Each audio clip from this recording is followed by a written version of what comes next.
National Weather Service in Miami has extended the flash flood warning for eastern Broward County in southeast Florida until midnight.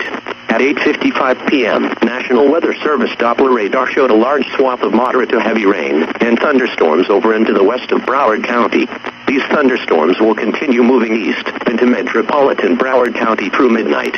Radar estimates and rain gauges indicate 8 to 12 inches of rain has fallen across the warned area, and additional rainfall will cause the flood threat to continue through the evening.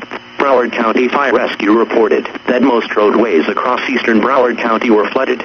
Be especially cautious at night when it is harder to recognize the dangers of flooding. Do not drive your vehicle through areas where water covers the roadway. The water may obscure deep canals or ponds. Please avoid venturing out on the road tonight unless it is an emergency.